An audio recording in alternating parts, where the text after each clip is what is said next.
Bismillahirrahmanirrahim. Assalamualaikum warahmatullahi wabarakatuh.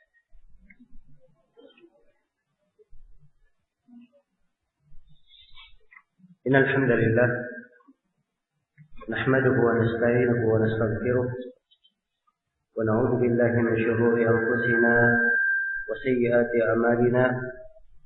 May yahdihillahu fala mudilla lahu wa may yudlil fala hadiya lahu. أشهد أن لا إله إلا الله وحده لا شريك له وأشهد أن محمدا عبده ورسوله. يا أيها الذين آمنوا اتقوا الله حق تقاته ولا تموتن إلا وأنتم مسلمون.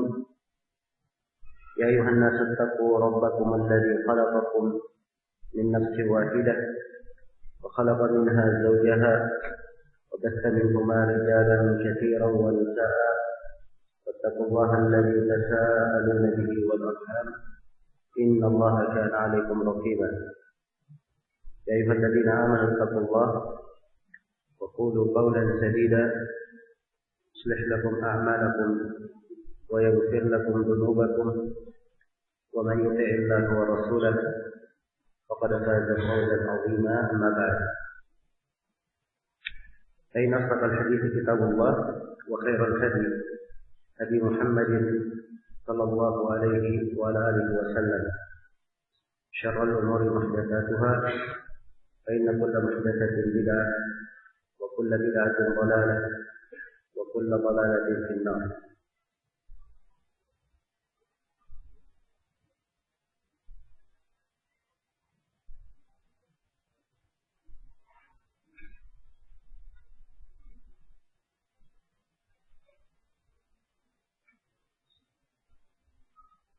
Baik, ini pertemuan yang ke-12 dari pembahasan kita mengenai kitab At-Tauhid karya Syekh Muhammad At-Tamimi rahimahullah ta'ala.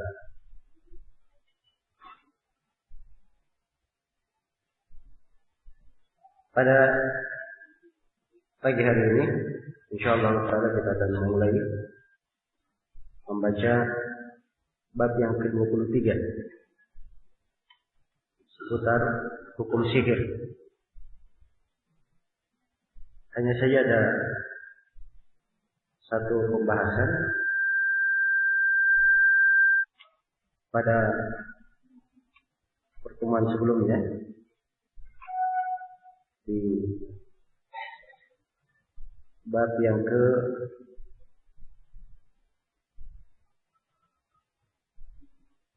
21. Pembahasan yang keempat halaman 111 itu masailnya di simpulan pembahasan oleh penulis di masalah yang keempat. Kata beliau ar-rabi'ah nahyuhu an ziyarati qabrihi ala wajhin makhsus ma'a anna ziyaratahu min afdalil a'mal. Larangan beliau sallallahu alaihi wasallam dari melakukan ziarah kubur dalam cara tertentu. Sedangkan ziarah ke kubur beliau termasuk sebaik-baik amalan. Ya. Maksudnya di sini ziarah ke kubur Nabi kalau dibandingkan dengan ziarah ke kubur yang lainnya, tentunya itu dari amalan yang lebih baik. Karena di dalam berziarah ke kubur Nabi, selain dari mengingat akhirat, juga seseorang memberi salam kepada beliau. Iya. Hanya saja telah kita terangkannya ketentuan-ketentuan seputar ziarah. Jadi, kalau dia berziarah ke kuburan Nabi bukan dalam bentuk melakukan perjalanan dan bukan suatu rutinitas yang dia lakukan secara terus-menerus, itu tidak dipermasalahkan. Jadi ucapan penulis di sini dari sebaik-baik amalan itu dilihat kepada jenisnya kalau diperbandingkan dengan ziarah yang lainnya. Adapun dari sisi mengingat akhirat, tidak ada perbedaan antara ziarah ke kubur Nabi dan selainnya. Sebab berziarah ke kuburan semuanya adalah mengingatkan kepada hari akhirat. Kemudian di bab yang ke-23 berkata penulis rahimahullahu taala, bab ma jaa fi sihr. Bab apa yang datang tentang sihir. Iya. Di dalam bab ini penulis rahimahullahu taala menjelaskan hukum sihir itu apa, agar supaya tampak kaitannya dengan tauhid, bahwa tauhid itu adalah memurnikan ibadah kepada Allah Subhanahu wa taala, dan dari konsekuensi kemurnian ibadah kepada Allah, dia wajib meninggalkan segala bentuk dari sihir, karena sihir itu tergolong ke dalam kesyirikan. Iya. Di mana sihir tidak mungkin terjadi kecuali dengan adanya perbuatan kesyirikan. Karena itu penulis di sini memberikan judul tersendiri berkaitan dengan masalah sihir. Dan beberapa bab setelahnya ada kaitannya dengan masalah sihir ini. Sihir secara bahasa itu adalah sebuah ibarat tentang ibaratan amma khafiya wa latufa sababuhu, ibarat tentang sesuatu yang tersembunyi dan tidak tampak sebabnya, yaitu mana sihir secara bahasa. Nah, secara istilah dimaklumi bahwa sihir itu adalah bacaan-bacaan, kalimat-kalimat atau doa-doa. Iya. Kemudian ikatan buhul-buhul atau berbagai bentuk dupa yang dibicarakan atau yang diucapkan oleh sebutan sihir berhubungan dengan syaitan sehingga memberikan pengaruh di hati maupun di badan. Memberi pengaruh di hati maupun di badan. Di mana dari sihir itu, karena terjadinya sihir, kadang bisa menimbulkan sakit. Ada yang terbunuh, dipisahkan antara laki-laki, antara suami dan istrinya. Nah, yang semisal dengan itu. Baik. Jadi ini yang disebut dengan nama sihir. Iya. Di dalam pembahasan sihir ini, penulis rahimahullah membawakan dalil-dalil dari ayat Al-Quran dan hadits Rasulullah SAW tentang hukum perbuatan sihir dan hukum orang yang melakukannya. Situ kan sihir. Beliau bawakan ayat wa qaulillahi ta'ala wa laqad alimu laman ishtarahu ma lahu fil akhirati min khalaq. Allah berfirman, demi Allah, sungguh orang-orang Yahudi itu telah meyakini bahwa siapa yang rela menukar kitab Allah dengan sihir itu, tidak ada keberuntungan baginya di akhirat.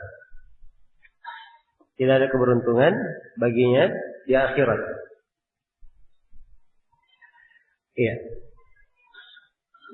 Jadi ayat ini menjelaskan bahwa siapa yang berinteraksi dengan sihir, pasti dia harus membayar imbalan dengan menanggalkan agamanya. Dengan menanggalkan agamanya. Sehingga di akhirat tidak ada lagi bagian baginya. Tidak ada lagi bagian baginya. Iya. Ayat ini menegaskan bahwa siapa yang mempelajari sihir itu pasti dia akan jatuh di dalam kekufuran. Karena dia harus menanggalkan agamanya. Harus menanggalkan agamanya. Dan ini dimaklumi. Orang-orang yang melakukan sihir ini, dia harus jatuh di dalam bentuk kekufuran, baru bisa mendapatkan sesuatu yang dia inginkan dari sihir.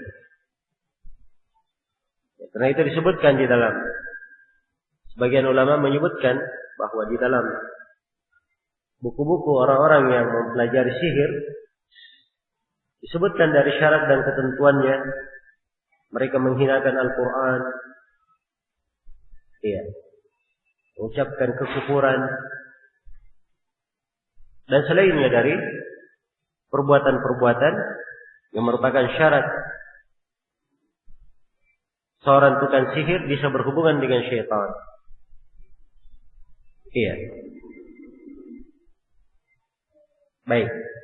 Maka tampak dari ayat ini penegasan bahwa siapa yang ingin mempelajari sihir, dia harus menjual agamanya, rela menanggalkan, mengikuti jalan para rasul dan keimanan kepada Allah Subhanahu wa taala, sehingga di akhirat kelak tidak ada lagi bagian baginya. Nah, kalau dikatakan di akhirat tidak ada lagi bagian baginya, menunjukkan amalannya itu adalah amalan yang batil, amalannya tidak diterima lagi. Baik. Kemudian ayat yang kedua, wa qawlihi, dan firman Allah Ta'ala, yu'minuna bil jibti wat taghut. Mereka beriman, yaitu orang-orang Yahudi ya, seperti ayat di surah Nisa, di konteks penyebutan dan celaan terhadap orang-orang Yahudi. Mereka itu beriman kepada al-jibt dan at-taghut. Apa itu al-jibt? Apa itu taghut? Ditafsirkan di dalam ucapan Umar ibn al-Khattab dan ucapan Jabir yang dibawakan oleh penulis. Kata beliau, qala Umar, al-jibtu as-sihru wa taghut asy-syaitan. Umar berkata jibt adalah sihir, sementara taghut adalah syaitan. Iya. Sementara taghut adalah syaitan. Dan telah kita terangkannya pada pertemuan sebelumnya bahwa kalimat jibt itu adalah kalimat yang digunakan dengan multi makna. Kadang bermakna berhala, kadang bermakna tukang sihir, kadang bermakna apa? Dukun. Dan Umar ketika menafsirkan al-jibt dengan makna sihir, ini disebut oleh para ulama dengan nama penafsiran sesuatu dengan sebagian maknanya. Karena kadang sebagian ulama menafsirkan sebuah kata, dia tidak tafsirkan dengan seluruh makna, tapi diambil satu bagian dari makna kata itu. Dan dia menafsirkannya dengan sebagian makna tersebut. Inilah yang dilakukan oleh Umar bin Khattab radhiyallahu taala anhu di sini. Beliau mengartikan al-jibt dengan makna apa? Dengan makna sihir. Iya. Dan ini sisi pendalilan penulis kembali mengulangi ayat ini di sini. Sebab ini sebelumnya ayat sudah disebut. Pembahasan yang telah lalu. Iya. Adapun tagut ditafsirkan oleh Umar bahwa tagut itu adalah syaitan. Yang dimaksudkan adalah apa? Syaitan. Dan tagut itu banyak. Salah satunya adalah apa? Syaitan. Berasal dari kata tagut dari at-tughyan, bermakna melampaui batas, melewati batasan. Maka setiap hal yang melewati batasannya, maka itu disebut tagut. Iya. Jadi tagut ditafsirkan dengan syaitan. Waqala Jabir, dan Jabir radhiyallahu taala anhu berkata, at-tawaghit kukhanun kana yanzilu alaihim asy-syaitan fi kulli hayyin wahid. Kata beliau, dan at-tawaghit, berkata Jabir, tawaghit itu adalah tagut-tagut itu adalah para dukun. Iya. Para dukun kana yanzilu alaihim asy-syaitan, yang biasa didatangi oleh syaitan. Yang pada setiap kampung itu ada seorang dukun padanya. Nah, ini yang disebut dengan apa?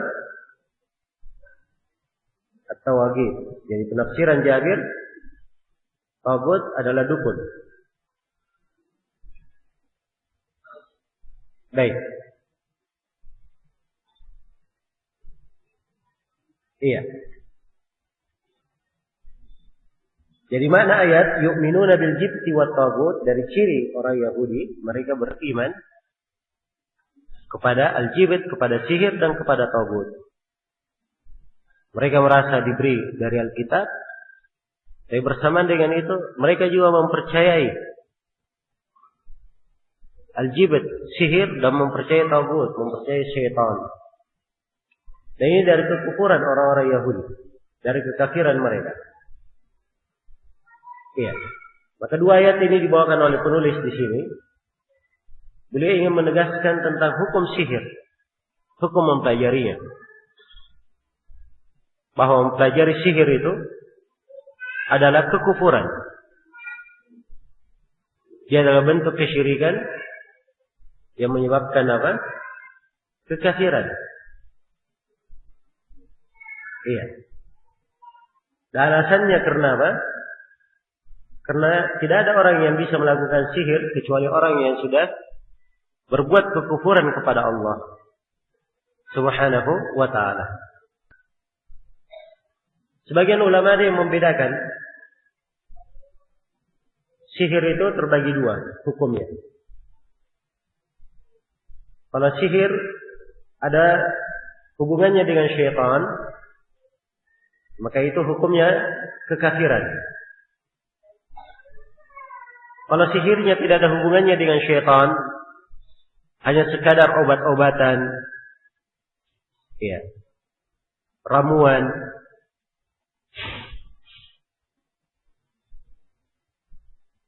hanya sekadar racikan saja, maka ini bukan kekafiran. Hanya dianggap sebagai bentuk kefasikan dan dosa. Karena dia mengganggu dan membahayakan orang lain. Baik. Dan ini pendapat Imam Syafi'i rahimahullah. Disebut salah satu riwayat dari Imam Ahmad. Dan pendapat ini yang dikuatkan oleh Syekh Ibnu Utsaimin. Tapi kebanyakan ulama mereka memandang pendapat yang pertama, bahwa sihir itu cuma satu. Ada hubungannya dengan apa? Syaitan. Adapun berkaitan dengan obat-obatan, itu sebenarnya tidak dihitung ke dalam bentuk sihir, dalam makna istilah. Iya. Jadi pembagian Imam Syafi'i itu pembagian yang bersifat atau pembagian beliau berdasarkan apa yang terjadi, kenyataan yang ada, bahwa memang orang yang melakukan bentuk sihir ada yang melakukannya dibarengi dengan hubungan kepada syaitan, dan ada yang melakukannya hanya sekadar obat-obatan saja. Iya. Jadi itu dari sisi kenyataan yang terjadi. Tapi kalau yang diinginkan dengan sihir itu sendiri, itu adalah perbuatan kekufuran yang ada hubungannya dengan apa? Hubungannya dengan syaitan. Iya. Karena itu penulis Kitab Tauhid ini telah memasukkan sihir kepada salah satu dari pembatal Islam di kitabnya Nawaqidul Islam. Jelas ya? Baik. Dan ini pendapat lebih tegas dan yang dipegang oleh kebanyakan ulama tentang hukum sihir ini, bahwa dia adalah kekufuran. Ya. Adapun kalau dia tidak ada hubungan dengan syaitan,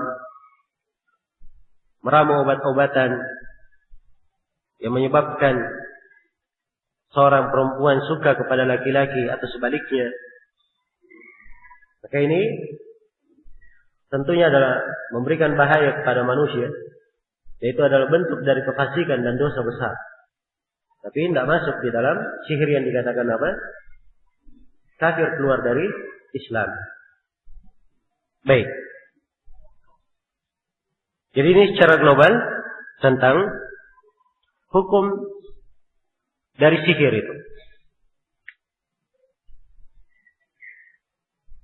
Maka diambil dari dua ayat ini beberapa kesimpulan. Yang pertama, dua ayat ini menunjukkan haramnya sihir itu, dan bahwa sihir tergolong dari al-jibt. Kemudian dua ayat ini juga menegaskan kafirnya orang yang mempelajari sihir. Sebab orang yang mempelajari sihir, dia harus menjual agamanya dahulu. Iya. Karena itu dua malaikat yang mengajarkan sihir yang disebut di dalam Al-Quran, وَمَا يُعَلِّمَانِ مِنْ أَحَدٍ حَتَّى يَقُولَا إِنَّمَا نَحْنُ فِتْنَةٌ فَلَا تَكْفُرْ. Keduanya tidaklah mengajarkan seorang pun, tidak mengajarkan sihir kepada siapapun, hingga keduanya berkata kepada orang yang akan diajari, sungguhnya kami ini hanyalah ujian, cobaan. Janganlah engkau menjadi kafir. Iya, jangan engkau menjadi kafir. Jadi syaratnya kalau dia ingin belajar sihir, dia harus apa? Kafir dahulu. Iya, dan ini di kalangan pembicaraan orang-orang yang menekuni sihir di masa kini, juga mereka bercerita bahwa semakin seseorang itu kafir kepada Allah, maka sihirnya juga akan lebih hebat daripada yang lainnya. Akan lebih hebat daripada yang lainnya. Karena itu dimaklumi ya, ada sebagian dari tukang sihir yang menamakan dirinya tukang sulap, ya, sudah melakukan akad dengan iblis. Ya. Sebab semakin dia kafir kepada Allah, maka para syaitan akan kuat hubungannya dengan tukang sihir tersebut. Baik. Jadi sekali lagi mempelajari sihir adalah kekufuran dan juga menunjukkan kafirnya si tukang sihir. Dan di ayat yang pertama menunjukkan bahaya orang yang berpaling dari Al-Quran, berpaling dari Alkitab, dari kitab Allah dan menggantinya dengan selain itu. Iya.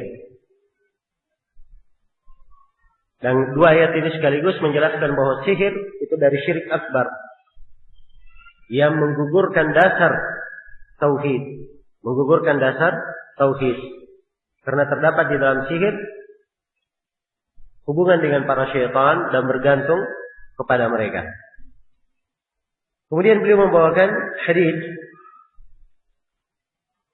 Kata beliau, wa an Abi Hurairah radhiyallahu anhu, anna Rasulullah sallallahu alaihi wasallam qala. Dari Abu Hurairah radhiyallahu anhu bahwa Rasulullah sallallahu alaihi wasallam bersabda, "Ijtanibu as-sab'al mubiqat." Kata beliau, jauhilah 7 perkara yang membawa kepada kehancuran. Perhatikan ya, bagaimana wejangan dan nasihat Nabi di dalam hadis ini. Ijtanibu, jauhilah. Iya. Jauhilah. Kalimat jauhi ini lebih mendalam dalam pelarangan dari kalimat tinggalkan. Kalau tinggalkan dia tidak lakukan. Kalau dijauhi dia harus betul-betul jauh dari hal tersebut. Jangankan melakukannya, dekat saja tidak. Dekat saja tidak. Ya. Jauhilah 7 dosa yang bisa membawa kehancuran. Ini menunjukkan bahayanya dosa. Bahwa dosa itu bisa membawa kepada kehancuran. Yang menjadi masalah di masa ini, orang-orang bergampangan dengan dosa. Seakan-akan perkara yang remeh. Iya. Sehingga dosa-dosa besar dianggap sebagai perkara yang ringan. Dan ini tentunya keluar dari mana keimanan. Apalagi kalau ingin dibandingkan dengan keadaan para sahabat di masa Rasulullah sallallahu alaihi wasallam. Kata Anas bin Malik radhiyallahu taala anhu dalam hadis riwayat Al-Bukhari, "Innakum lata'maluna a'malan hiya adaqqu fi a'yunikum min asy-sya'r, wa in kunna na'udduha ala ahdi Nabi sallallahu alaihi wasallam min al-mubiqat." Kata Anas, sesungguhnya kalian, dan ini Anas bercerita menegur orang-orang yang di masanya, generasi yang datang setelah para sahabat. Sungguhnya kalian melakukan amalan-amalan. Di pandangan mata kalian amalan itu lebih halus daripada rambut. Amalan ringan di pandangan mata kalian. Tapi kata Anas, kami menghitung amalan-amalan tersebut di masa Rasulullah SAW sebagai perkara yang bisa menghancurkan. Iya. Ini ucapan Anas bin Malik. Menyaksikan manusia di masa beliau. Kira-kira bagaimana ucapan beliau kalau beliau hidup di masa ini? Iya. Itu dosa kecil ya, yang dianggap remeh oleh manusia. Tapi di masa para sahabat, mereka menganggapnya sebagai perkara yang menghancurkan. Iya. Dan di masa kita ini, dosa-dosa besar dianggap remeh. Dari perzinahan, minum khamar, kemudian pembunuhan, sehingga nyawa seseorang kadang lebih murah daripada hewan. Ya. Dan lebih daripada itu semuanya, perbuatan kesyirikan adalah hal yang biasa dilakukan. Seakan-akan perkara yang apa? Perkara yang biasa, bahkan sebagiannya dihitung sebagai adat istiadat. Ya. Sebagai kebiasaan, tata krama. Waliyadzubillah. Dari sini Nabi sallallahu alaihi wasallam memberi nasihat kepada umatnya, ijtanibus sab'al mubiqat. Jauhi 7 dosa yang bisa membawa kepada kehancuran. Iya. Para sahabat bertanya, "Ya Rasulullah, wa ma hunna?" Wa Rasulullah, apakah 7 itu? Ya, terdapat semangat para sahabat untuk mengetahui ilmu agama, dan terdapat keindahan Nabi sallallahu alaihi wasallam dalam memberikan pendidikan. Sebab beliau sebelum menguraikan 7, beliau globalkan dahulu. Jauhi 7 dosa yang menghancurkan. Begitu menyebut kalimat 7, para sahabat pun ingin tahu apa 7 itu. Dan kalimat bahwa jauhi 7 dosa yang menghancurkan, ini bukan pembatasan bahwa dosa besar itu hanya 7 saja. Bukan pembatasan. Sebab kaidahnya di dalam memahami ayat-ayat maupun hadis yang menyebutkan jumlah, penyebutan jumlah itu tidak ada pemahaman kebalikannya. Artinya kalau disebut 7, bukan artinya tidak ada selain daripada itu. Bukan pembatasan. Iya.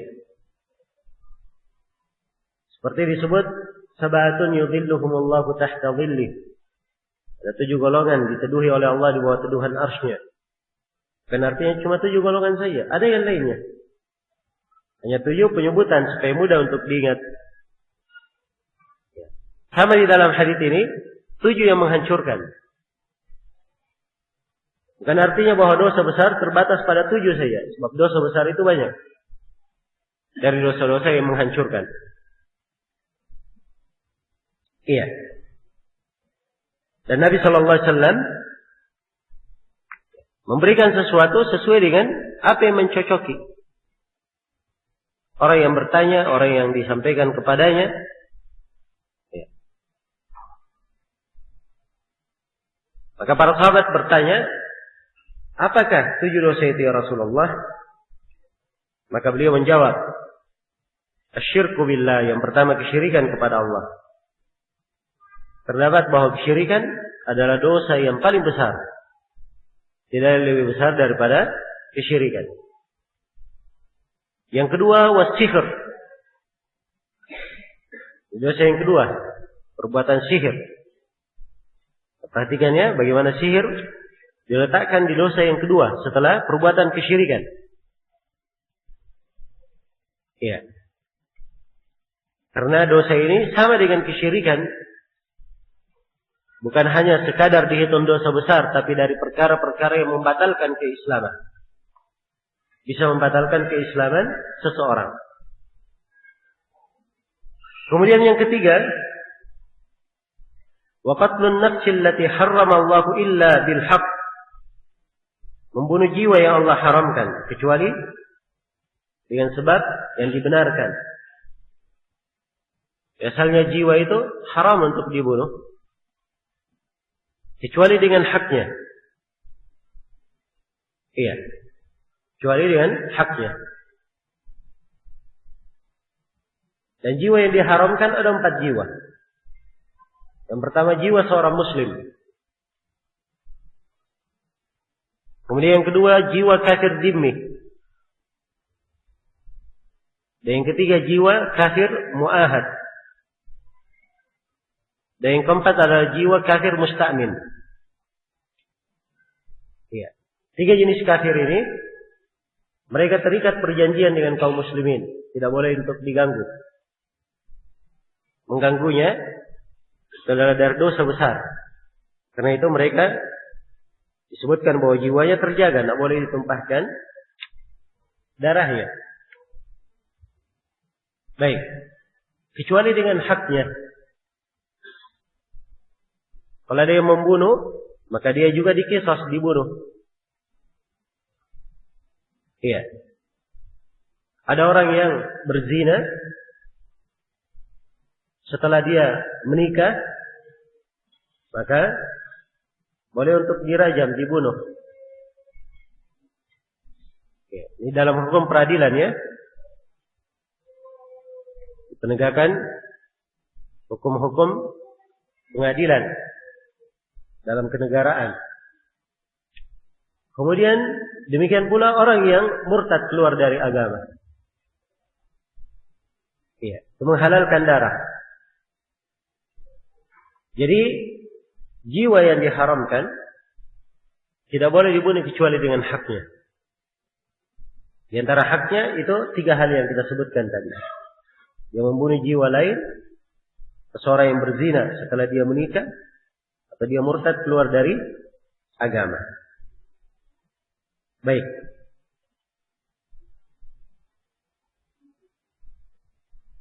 Kemudian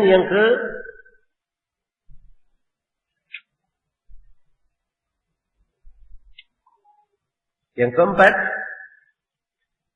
kata beliau, wa aklur riba. Memakan riba. Ini dari dosa besar yang menghancurkan. Iya, riba dengan seluruh jenisnya. Apakah riba di dalam jual beli atau riba di dalam hutang piutang? Semuanya adalah perkara yang diharamkan. Kemudian yang kelima adalah wa aklu malil yatim. Memakan harta anak yatim. Iya, ini dari dosa besar. Memakan harta anak yatim, sebab dia sudah diamanahkan untuk menjaga harta tersebut. Sama dengan itu, dia memakan harta anak yatim ini.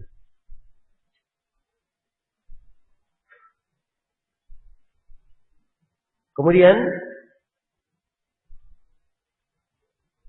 kadang anak yatim dimaklumi ya, bahwa dia adalah anak kecil yang belum balik, yang ditinggal mati oleh ayahnya. Iya, itu disebut anak yatim, laki-laki maupun perempuan.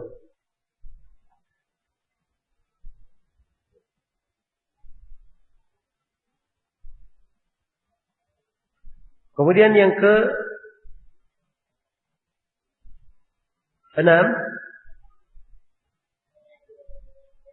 wa tawalli yaum az-zahf. Meninggalkan medan perang pada hari pertemuan dengan musuh. Ini juga adalah dosa besar. Karena kewajiban kaum muslimin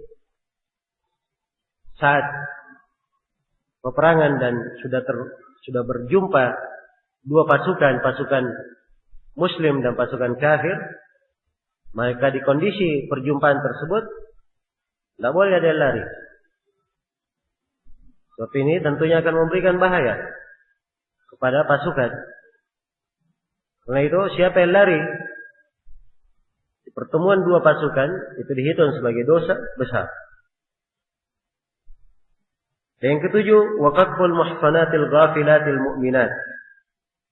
Menuduh perempuan al-muhsanat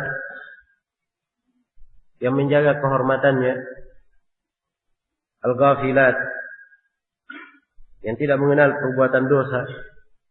Ghafilat itu dari ghaflah. Ya. Dia tidak mengenal dari perbuatan dosa. Al-mu'minat, perempuan yang beriman, dituduh dengan perbuatan zina. Jadi menuduh perempuan baik-baik dengan perbuatan zina, ini dari dosa besar. Iya. Nah itu siapa yang menuduh seorang berbuat zina, dan dia tidak membawa 4 saksi, dia harus dicambuk 80 kali. Baik. Jadi ini 7 dosa besar disebutkan oleh Nabi Sallallahu Alaihi Wasallam sebagai dosa-dosa yang menghancurkan. Salah satunya adalah apa? Adalah sihir. Dan ini di urutan yang kedua. Inilah sisi pendalilan penulis. Kenapa beliau membawakan hadits ini di sini? Baik. Jadi hadits ini terdapat di dalamnya banyak pelajaran. Pengharaman 7 dosa ya, kesyirikan, sihir, membunuh jiwa tanpa hak, pengharaman riba, pengharaman memakan harta anak yatim, melampaui batas terhadap harta anak yatim. Iya. Kalimat memakan harta anak yatim itu contoh ya dari menggunakan harta anak yatim tidak benar. Ya. Jadi jangan ada yang berkata, oh di dalam hadis yang dilarang cuma memakannya. Kalau harta anak yatim dia pakai untuk beli rumah, beli mobil itu tidak ada masalah. Bukan itu maksudnya ya. Maksudnya di sini dia melampaui batas terhadap harta anak yatim dengan cara memakannya maupun selainnya. Kemudian dari dosa besar juga disebut dalam hadis lari dari medan pertempuran dikala telah berjumpa dua pasukan kaum muslimin, dan juga dari dosa yang besar ya, menuduh perempuan baik-baik dituduh dengan perbuatan zina atau yang semisal dengan zina. Iya. Dituduh dengan perbuatan zina atau homoseks atau yang semisal dengannya, ini tuduhan. Baik. Jadi ini berkaitan dengan perempuan mukminah ya, yang beriman. Muhsanat. Adapun perempuan-perempuan kafir itu lain lagi masalahnya. Tidak masuk di dalam hadits ini.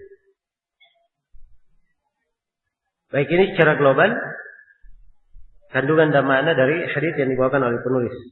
Kemudian beliau membawakan hadits yang kedua. Kata beliau, an Jundubin marfu'an. Dari Jundub secara marfu'. Ya, jadi kalau dikatakan secara marfu' itu dari Nabi sallallahu alaihi wasallam. Haddus sahir darbuhu bis-sayf. Rawahu Tirmidzi wa qala as-sahih annahu mauquf. Dari Jundub secara marfu' beliau berkata, yang Rasulullah bersabda, hukuman terhadap tukang sihir adalah lehernya dipenggal dengan pedang. Diriwayatkan oleh Tirmidzi dan beliau berkata yang benar bahwa hadits ini mauquf. Iya. Jadi riwayat secara marfu disandarkan kepada Nabi itu memang ada kelemahan ya. Dan yang kuatnya ini dari ucapan Jundub al-Khair radhiyallahu anhu. Dan ucapan sahabat yang seperti ini menjelaskan sebuah hudud ini mempunyai hukum marfu. Yang betul dari ucapan sahabat. Tapi seorang sahabat tidak mungkin berucap hal yang seperti ini dari dirinya sendiri. Karena itu dikatakan oleh para ulama hukumnya sama dengan hukum hadits yang diucapkan oleh Nabi. Iya. Ya, teks haditsnya haddus sahir. Had seorang penyihir. Ya, kalau dikatakan had itu termasuk dalam pembahasan hudud. Dan hudud apabila sudah sampai perkara ke penguasa itu harus ditegakkan hukum padanya. Dia tobat tidak tobat tidak ada pengaruhnya. Iya. Ada orang yang membunuh misalnya, begitu sudah sampai perkara itu ke penguasa, ke pengadilan, maka dia bertobat dari perbuatannya membunuh atau tidak bertobat, itu tidak memberi pengaruh. Hukum harus ditetapkan. Dia diqisas atau membayar dia atau mendapat maaf. Ya, ini tentunya tergantung bagaimana jenis membunuhnya ya. Karena pembahasan qisas itu dan makna membunuh itu terbagi tiga di pembahasan hudud. Ada membunuh dengan sengaja, ada yang mirip dengan sengaja, dan ada yang membunuh tidak sengaja. Iya. Kemudian contoh lain misalnya seperti orang yang mencuri. Kalau sudah mencuri, iya, dan terpenuhi padanya syarat-syarat, sudah sampai ke pengadilan, ini tidak ada lagi maaf. Harus dipotong tangannya. Itu hudud namanya. Dia tobat maupun tidak tobat, tangannya dipotong. Maka demikian pula tukang sihir ini. Kalau sudah sampai ke penguasa, maka dia apa? Dia harus dipenggal lehernya. Dia tobat maupun tidak tobat. Dan pembahasan hudud dimaklumi, kalau belum sampai kepada penguasa, dia sudah bertobat. dia mencuri misalnya, kemudian dia bertobat dan tidak sampai ke pengadilan, maka itu tidak ada masalah. Baik, jadi kalau sudah sampai ke penguasa, ini pembahasannya pembahasan apa? Hukum Allah yang harus ditegakkan. Itu hudud namanya. Jadi haddus sahir, had seorang penyahir, darbuhu bisayf. Dipukul dengan pedang, dipenggal dengan pedang. Ya, di sebagian riwayat dibaca darbatun bisayf. Pakai ta marbutah. Jadi had seorang penyahir adalah penggalan kuat yang memukul, yang menebas lehernya. Iya. Jadi maknanya sama ya. Bahwa seorang penyihir itu harus dipenggal lehernya. Nah, ini hukum syariat terhadap orang yang melakukan apa? Orang yang melakukan sihir. Iya. Kata beliau rahimahullah, wa fi sahih al-Bukhari an Bajal bin Abdah qala kataba Umar ibn al-Khattab an iqtulu kull sahirin wa sahiratin qala faqatalna thalatha sawahir. Dalam sahih al-Bukhari dari Bajalah bin Abdah, beliau berkata, Umar bin Khattab telah menulis perintah. Kata beliau, bunuhlah setiap tukang sihir laki-laki maupun tukang sihir perempuan.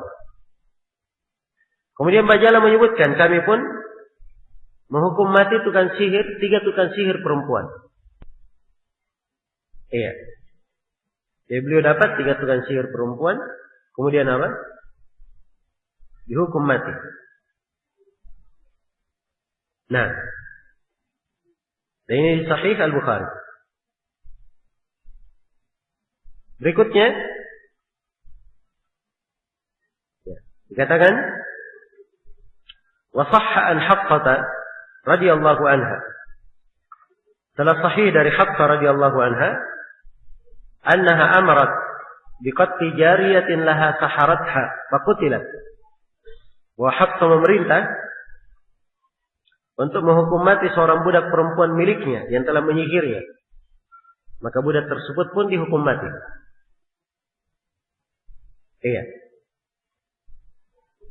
Wa kadzalika sahha an Jundub. Demikian pula telah sahih dari Jundub. Telah sahih dari Jundub radhiyallahu taala anhu. Disebut dengan nama Jundub al-Khair. Iya. Dan kisah Jundub dimaklumi ya, bahwa beliau radhiyallahu taala anhu yang melihat ada orang yang melakukan sihir di depan manusia, kemudian beliau memenggalnya. Nah, kemudian penulis menutup dengan ucapan Imam Ahmad, qala Ahmad an thalathatin min ashabin Nabi sallallahu alaihi wasallam. Ahmad berkata bahwa pelaksanaan hukum mati terhadap tukang sihir ini telah syah dari 3 orang sahabat. Mereka melakukan hal tersebut. Iya. Dan tidak ada yang menyelisihinya. Ya, kalau tidak ada yang menyelisihi 3 orang sahabat ini, padahal ini masalah memenggal, membunuh, menunjukkan bahwa dia adalah suatu hal yang disepakati oleh para sahabat. Iya. Tapi sekali lagi saya simpulkan bahwa hukum seorang penyihir adalah hukum mati. Tidak ada yang lain hukumannya. Jelas ya? Hukuman mati. Iya. Itu hukum terhadap orang yang berbuat sihir. Tapi hukum yang seperti ini, siapa yang menegakkannya? Orang per orang? Ya. Dia lihat misalnya di televisi, ada siapa itu yang biasa bikin iklan. Ketik rek, dan seterusnya dari orang-orang yang biasa meramal, dukun. Oh ini tukang sihir, dia datangi rumahnya kemudian dia penggal lehernya. Boleh atau tidak? Ya. Ini bukan hak dia untuk melakukannya.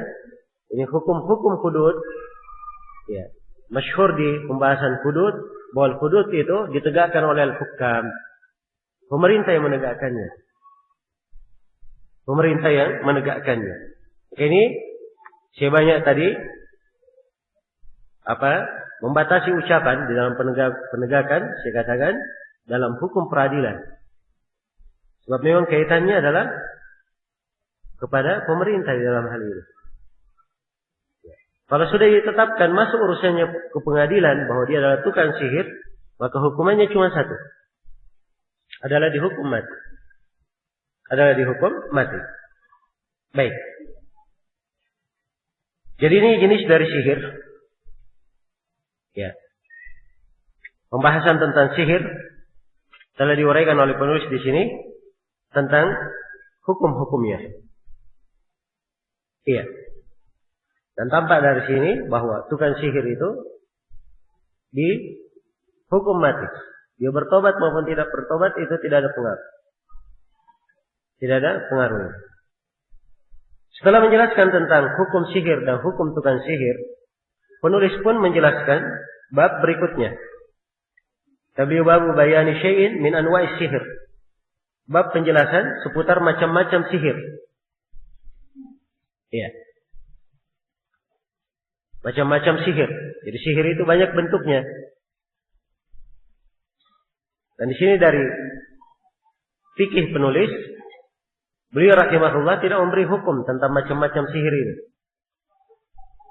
Sebab sebagian dari kata sihir dan macam-macam sihir yang beliau sebutkan di sini adalah sihir yang kembali kepada makna bahasa. Bukan sihir yang ada kaitannya dengan syaitan. Jelas ya? Karena itu bentuk-bentuk sihir yang beliau sebutkan di sini, beliau tidak terangkan secara pasti ketentuan hukumnya. Iya. Namun kita baca satu persatu dari bentuk-bentuk sihir yang beliau sebutkan di sini.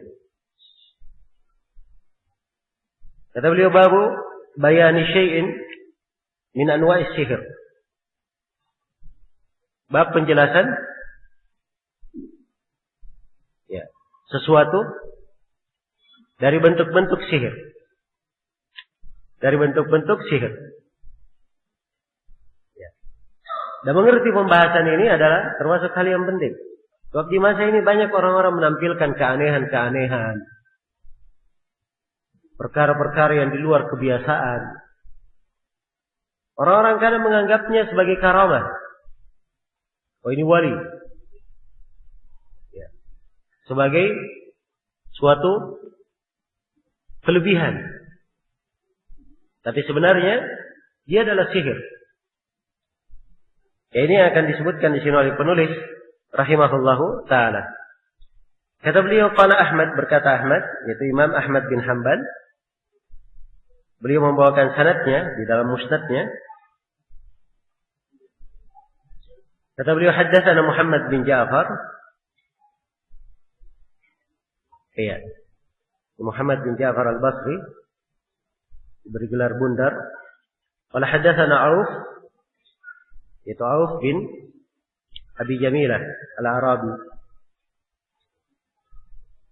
An Hayyan ibn Ala, dari Hayyan ibn Ala. قال حدثنا قطن بن قبيصة عن أبيه dari ayahnya yaitu Qabisah ibn Uqbah annahu sami'a an-nabi sallallahu alaihi wasallam qala, sungguhnya beliau mendengar Nabi sallallahu alaihi wasallam bersabda, innal iyafata wat-tarqa wat-tiyarata min al-jibt. Kata beliau sesungguhnya iyafah, tarq dan tiara. Ini 3 jenis ya, 3 perkara yang diterangkan satu persatu. 3 hal ini tergolong dari jibat. Ya, jibat itu apa tadi? Jibat adalah sihir. Ya. Jadi ini 3 bentuk dari sihir disebut. Baik. Kalau Auf menjelaskan al-iyafa zajrut tayr. Al-iyafa itu adalah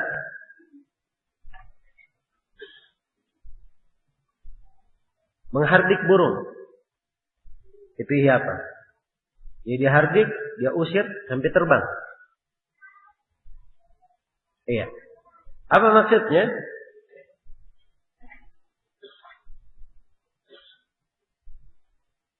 Apa maksudnya? Ya. Orang yang melakukan iyafa ini dengan burung yang dihardik, dia meramal nasibnya. Ya. Kalau misalnya dihardik burungnya misalnya ke kanan, oh ini tanda baik. Kalau dia usir burungnya ke kiri, oh ini tanda jelek. Jelas ya? Baik. Maka ini iyafa. Dan ini dari al-jibt. Kemudian yang kedua kata beliau, wa tarku al-khattu yukhattu bil ard. Nah, tark itu adalah garis yang digariskan di tanah. Ini perbuatan sebagian tukang sihir ya. Dimaklumi ada namanya rammal. Tukang sihir di atas pasir. Dengan menggaris garis-garis tertentu di atas pasir. Ya.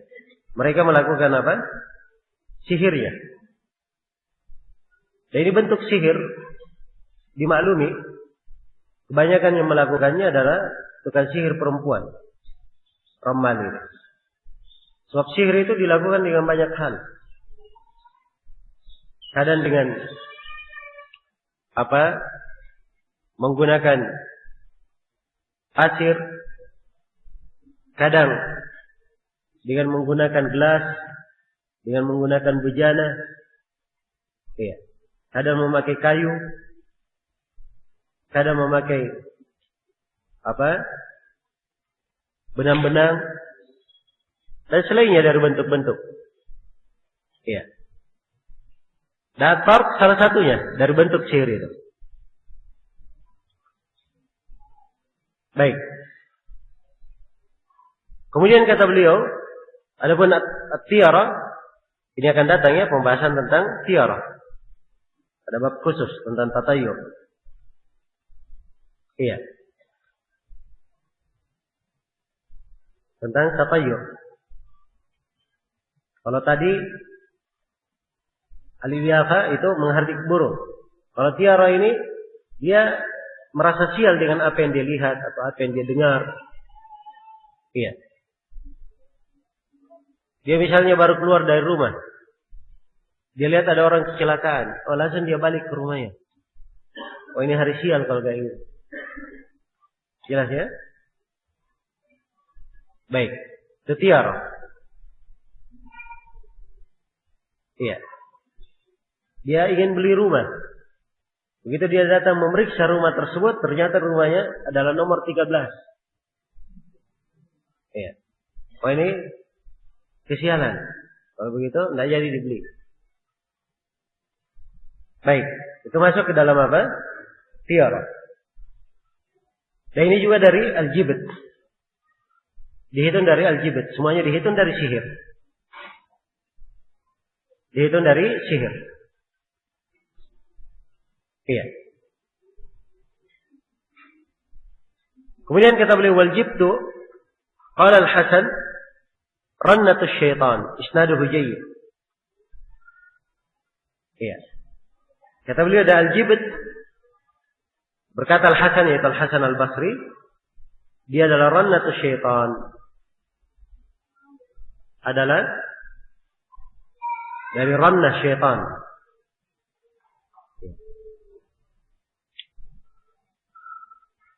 Dari suara syaitan. Jadi begitu syaitan bersuara, datang seluruh pengikutnya. Iya. Baik. Dan jibat itu seperti suara syaitan. Seperti suara syaitan. Yang dengannya syaitan berkumpul. Sehingga 3 hal yang disebut di dalam hadits ini sebagai jibat dihitung sebagai apa? Sebagai perbuatan syaitan. Baik, jadi ini semuanya 3 jenis sihir. Ya. Al-iyafa, at-tarf, kalau at-tarf jelas ya. Tapi al-iyafa dan at-tiara dari sisi mana? Alasannya kenapa dihitung sihir? Ya. Sudah berlalu ya bahwa sihir itu ibarat dari sesuatu yang apa? Tersembunyi. Iya. Dan sebabnya itu halus. Tidak, kadang tidak bisa dilihat. Nah, jadi sekarang orang yang melakukan menghardik buruk, merasa sial dengan apa yang dia lihat, mereka ini bersandar di atas sebab-sebab yang sifatnya wahmiyah. Iya. Hal yang tidak jelas. Ketika mereka bersandar di atas hal ini, maka bersandar pada sesuatu yang tidak nampak. Karena itu dianggap sebagai bentuk apa? Dianggap sebagai bentuk sihir. Baik. Jadi itu maknanya kenapa dihitung sebagai sihir.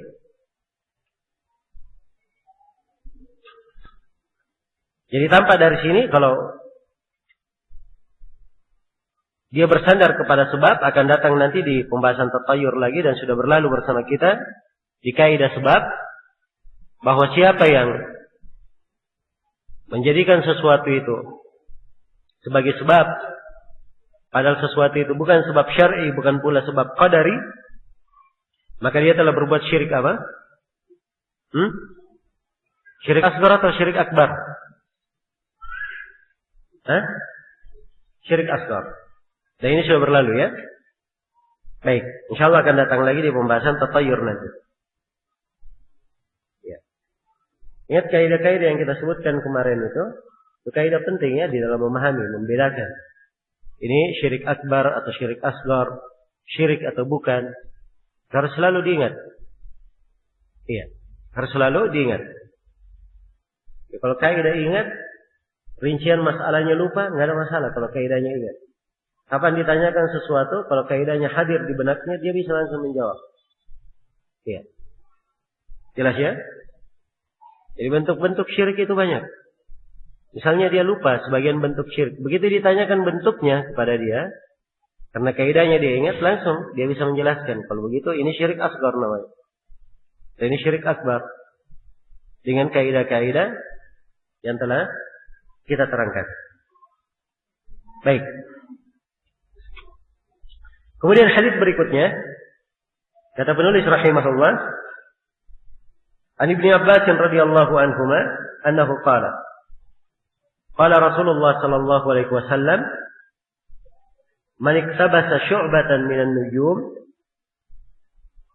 faqad iktabasa syu'batan minas sihr zada ma zad. Rawahu Abu Dawud wa isnaduhu sahih. Kata beliau dari Ibnu Abbas radhiyallahu anhuma, beliau berkata, Rasulullah sallallahu alaihi wasallam bersabda, ya, man iktabasa syu'batan minan nujum, barang siapa yang mempelajari sebagian ilmu nujum, iya, sebagian dari ilmu nujum, ilmu perbintangan,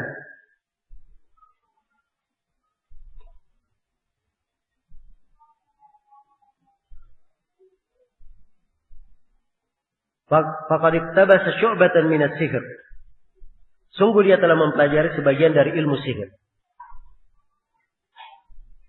Ya, sungguh dia telah mempelajari sebagian dari ilmu sihir. Nah, ilmu nujum itu dua macam. Ada namanya ilmu ta'thir dan ada namanya ilmu taysir. Berkaitan dengan perbintangan ada dua macam. Ada ilmu tentang taisir, mengatur masalah perjalanan. Ya. Menentukan arah, timur, barat, utara, selatan, waktu. Ya. Ilmu yang seperti ini tidak ada masalah. Bahkan sebagian dari ilmu adalah wajib dipelajari dari ilmu nujum yang bersifat ini. Agar supaya dia bisa menentukan di mana arah kiblat misalnya kalau dia perjalanan. Ya. Dan selainnya. Jadi itu namanya ilmu taisir. Nah, yang disinggung oleh penulis, yang disinggung di dalam hadis dari ilmu nujum ini adalah ilmu ta'thir. Di mana dia mempelajari keadaan-keadaan bintang itu. Kalau bintangnya begini, akan terjadi begini. Bintangnya begini, akan terjadi kejadian begini. Iya. Nah, ini yang disebut sebagai apa? Ilmu nujum. Yang siapa yang mempelajari sebagian darinya, dia telah mempelajari sebagian dari ilmu sihir. Ya. Zada mazad. Semakin dia bertambah mempelajari ilmu nujum, maka bertambah pula ilmu sihirnya. Bertambah pula ilmu sihirnya. Ya, sebagaimana dia berdosa mempelajari sihir, ya, semakin dia mempelajarinya, bertambah pula dosanya. Bertambah pula dosanya. Baik. Jadi sisi pendalilan penulis di sini membawakan hadits ini di sini. Beliau ingin menjelaskan tentang haramnya at-tanjim. Ya, mempelajari ilmu perbintangan yang bersifat pengabaran terhadap hal-hal yang akan terjadi dengan perubahan-perubahan yang terjadi pada bintang. Sebab itu namanya dari orang yang mengaku tahu ilmu gaib. Itu adalah bentuk dari kekufuran. Nah, dan terdapat di dalam hadits ini juga bahwa at-tanjim, ilmu perbintangan yang seperti ini dari bentuk sihir yang mengeluarkan dari keislaman. Sebab dia dikatakan tiap kali dia mempelajarinya, menambahnya, maka bertambah sihirnya. Iya. Dan di dalam hadits ini juga terdapat bahwa sihir itu bisa dipelajari. Iya. Karena itu hati-hati. Nah, segala sesuatu yang bisa dipelajari, seorang mempelajarinya. Dia pelajari hal yang apa? Bermanfaat baginya. Dari ilmu syariat maupun ilmu dunia yang sifatnya mubah. Ilmu dunia yang sifatnya boleh. Adapun hal-hal yang diharamkan, apalagi hal-hal yang mengandung kekufuran, tidak boleh mempelajarinya. Tidak boleh mempelajarinya. Iya, jadi secara global sisi pendalilan penulis di sini, beliau ingin menerangkan bahwa tanjim itu bagian dari sihir. Kemudian kata beliau rahimahullah, walin Nasa'i min hadits Abi Hurairah, diriwayatkan oleh An-Nasa'i dari hadits Abu Hurairah, beliau berkata, man aqada uqdatan thumma nafadha fiha faqad sahar, wa man sahara faqad asyrak, wa man ta'allaqa syai'an wukila ilaihi. Barang siapa yang membuat suatu uqdah, suatu buntalan, iya, lalu dia meniup pada buntalan tersebut, maka dia telah melakukan sihir. Dan siapa yang melakukan sihir, berarti dia telah berbuat kesyirikan. Iya. Berarti dia telah berbuat kesyirikan.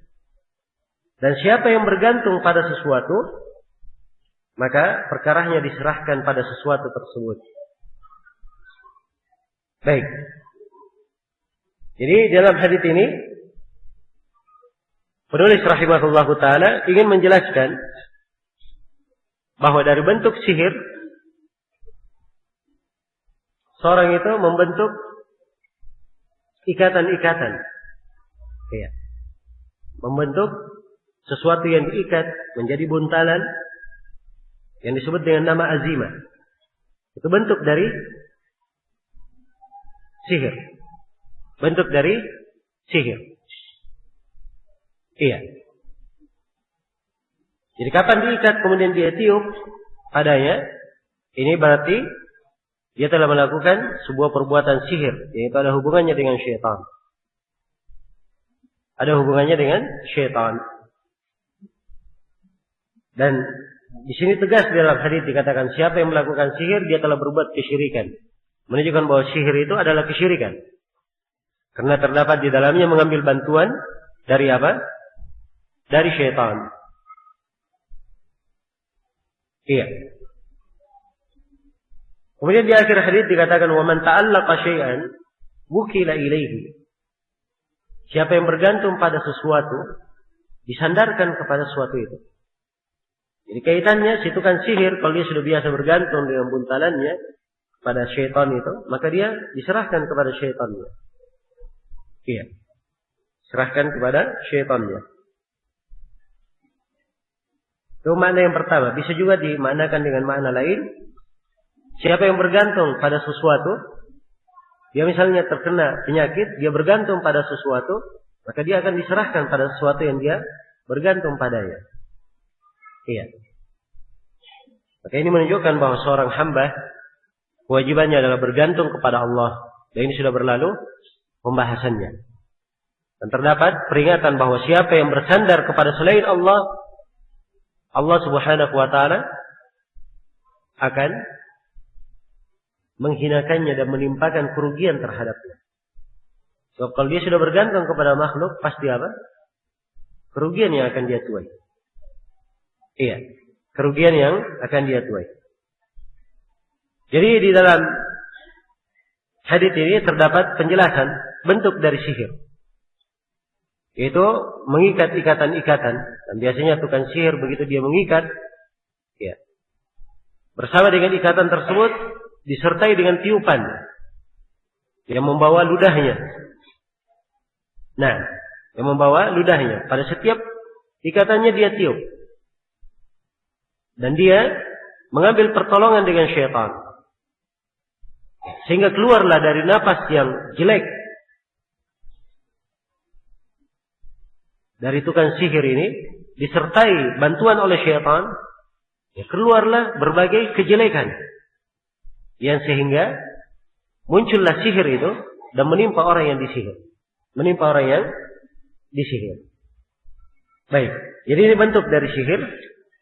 Ini adalah hal yang diharamkan. Setelah berlalu kita terangkan bahwa syirik, bahwa sihir adalah dari kesyirikan. Kemudian beliau bawakan hadits yang lain. Kata beliau rahimahullah, an Ibnu Mas'udin radhiyallahu anhu, anna Rasulullah sallallahu alaihi wasallam qala, ala unabbiukum mal adh. Iya. Hiya an-namimatu al-qalatu bainan nas, rawahu Muslim.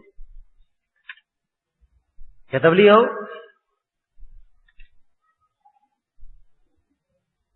dari Ibnu Mas'ud radhiyallahu anhu, beliau berkata, Rasulullah sallallahu alaihi wasallam bersabda,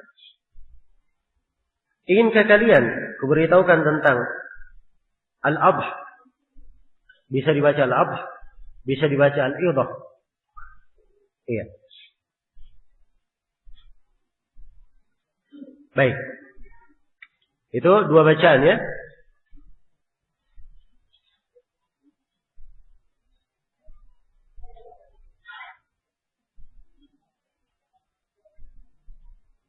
Kalau al-adh di fathah ainnya, di dhamma dhatnya pakai ha, itu bermakna memutus. Kalau al-idhah itu artinya memisahkan. Artinya memisahkan. Nah, apa itu al-adh? Yaitu at-tamimah, mengadu domba, perbuatan mengadu domba.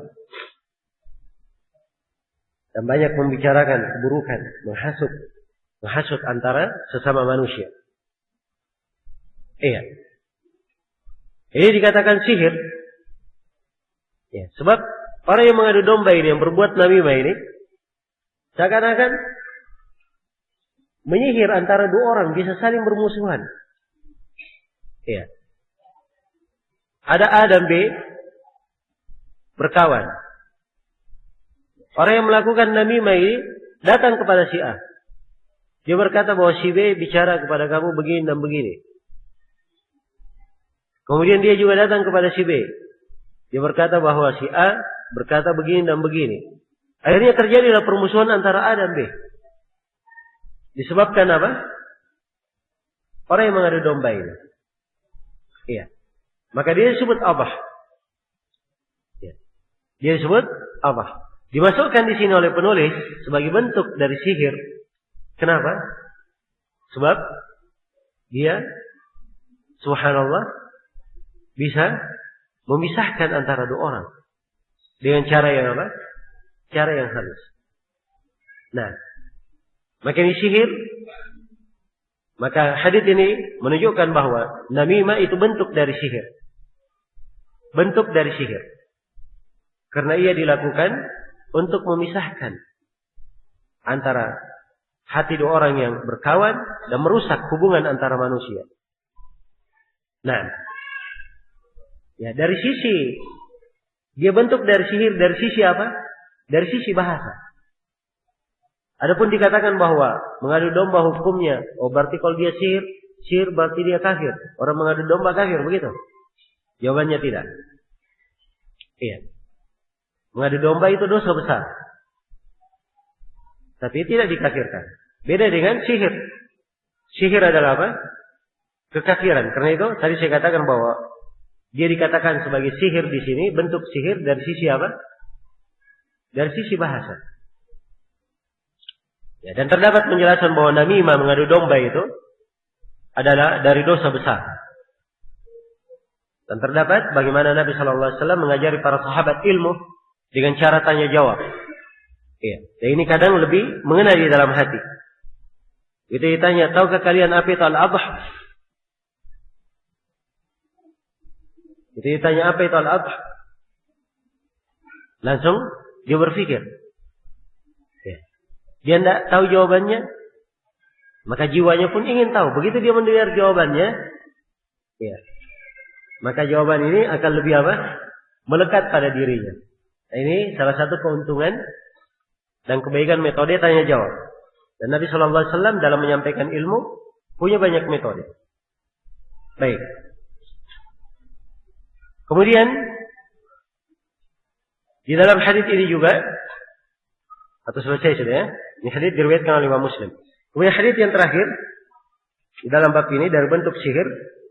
Kata beliau, walahu ma ibni Umar radhiyallahu anhu anna Rasulullah sallallahu alaihi wasallam qala inna binal bayani la sihra. Diriwayatkan oleh keduanya yaitu Al-Bukhari dan Muslim dari Ibnu Umar, beliau berkata Rasulullah sallallahu alaihi wasallam bersabda, sesungguhnya di antara al-bayan ada sihir. Bayan itu penjelasan, kefasihan di dalam mengucapkan, mentakbir. Iya. Jadi dia pandai mengucapkan, menjelaskan. Ya, ini ada dari bentuk sihir. Ada dari bentuk sihir. Karena kadang seorang yang pandai berbicara, menjelaskan, itu bisa menyihir siapa yang ada di depannya. Sehingga walaupun kebatilan yang dia ucapkan, orang tersebut yang ada di depannya bisa apa? Bisa menerima. Ya, dan ini disebut sihrul bayan. Ya, sihir yang bersifat apa? Penjelasan. Dan hadits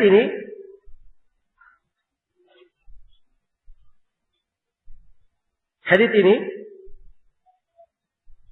adalah penjelasan tentang keadaan yang terjadi. Jadi hadits ini bukan pujian, bukan pula celaan. Ya, tapi penjelasan tentang apa? Keadaan yang terjadi. Ya, karena orang yang pandai menjelaskan itu dua macam. Ya, kalau dia pandai menjelaskan, ya, punya sihir di dalam penyampaian. Kalau penyampaian al-haq dia sampaikan, ini dipuji atau tidak? Hal yang dipuji kalau kebenaran dia sampaikan.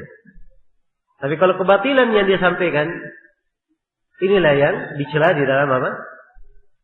Inilah yang dicela dalam maksud penulis membawakan hadits ini di sini. Iya. Walaupun hadits ini sendiri tidak mesti dia bermakna celaan.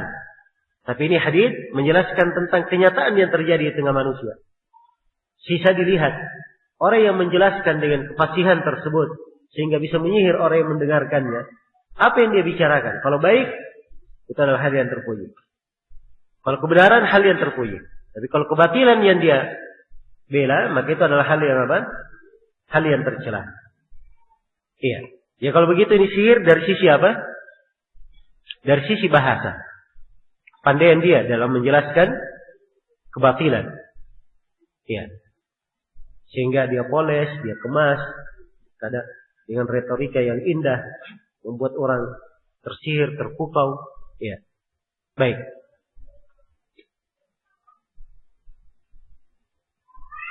Selesai sudah ya pembahasan bentuk-bentuk sihir yang disebut oleh penulis di sini. Ini semuanya mempertegas, memperjelas apa yang telah lalu dari hukum sihir. Ya. Dan perlu saya tegaskan lagi di sini bahwa bentuk-bentuk sihir yang disebutkan oleh penulis di sini ada yang sifatnya syirik akbar, ada yang sifatnya syirik asgar, ada yang sifatnya apa? Sifatnya masuk di dalam dosa besar dan maksiat. Jadi, tidak semuanya dihukumi sebagai kekafiran. Ya, karena sihir yang beliau terangkan di sini bukan hanya jenis sihir yang mengkafirkan, tapi ada juga dari jenis sihir yang bersifat apa? Kaitannya dengan masalah bahasa. Iya. Kemudian di bab setelahnya, bab yang ke-25, kata penulis babu majaa fil kuhan wa nahwihim. Iya. Bab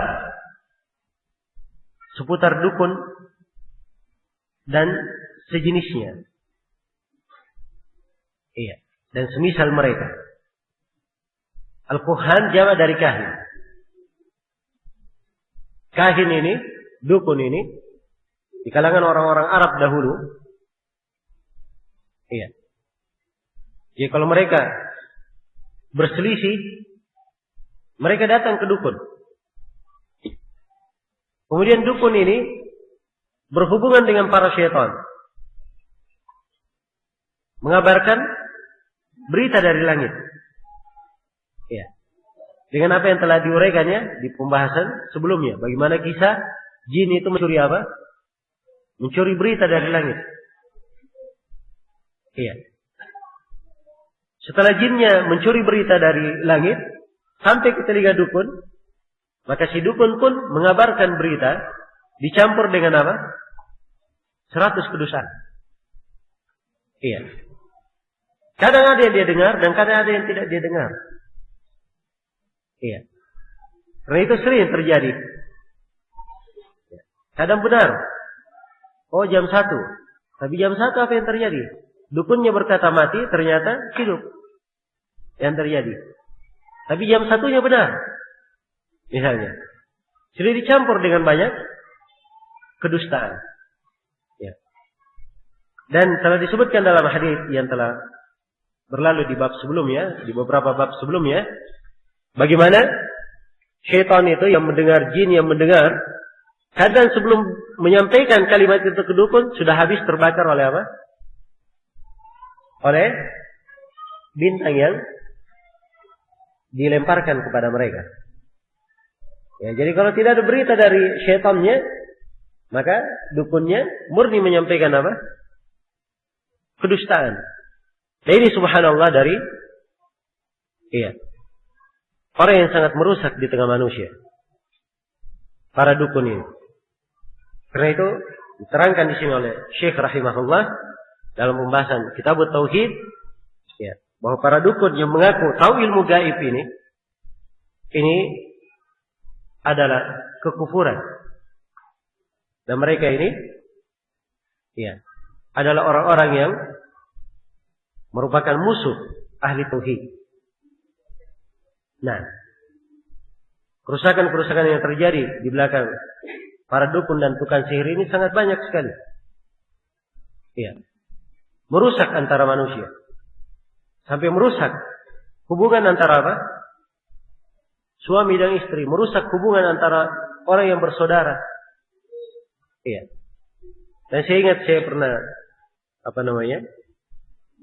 diminta oleh kawan untuk memberi nasihat antara ayah dan pamannya. Sudah lama bertikai, bertengkar. Iya.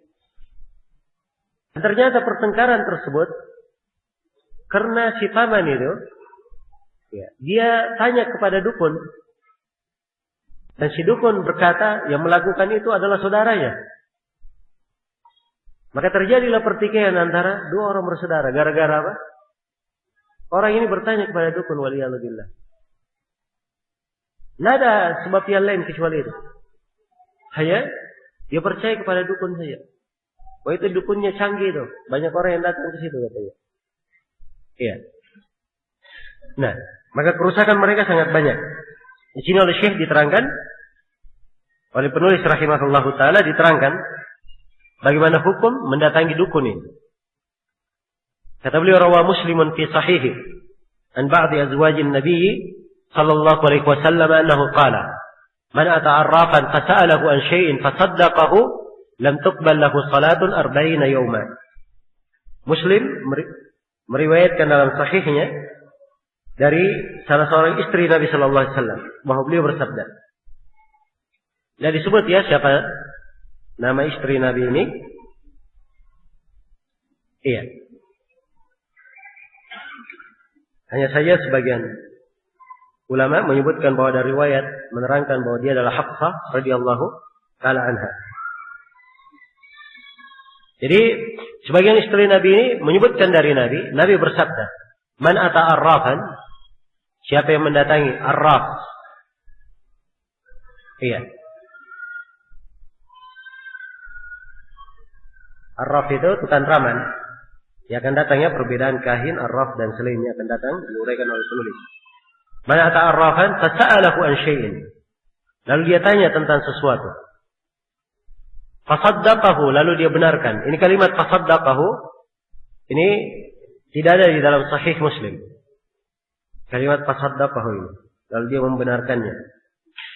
Sebab kalau dibenarkan itu akan datang hukumnya di riwayat setelah ini. Lam tuqbal lahu salatun 40 yawma.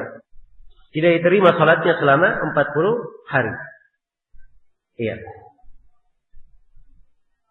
Baik. Jadi hadis ini terdapat di dalamnya penjelasan tentang orang yang mendatangi dukun dan bertanya. Iya. Dia datang kepada dukun sekadar dia bertanya.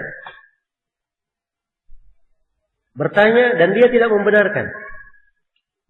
Maka dia tidak diterima apa? Salatnya 40 malam atau 40 hari.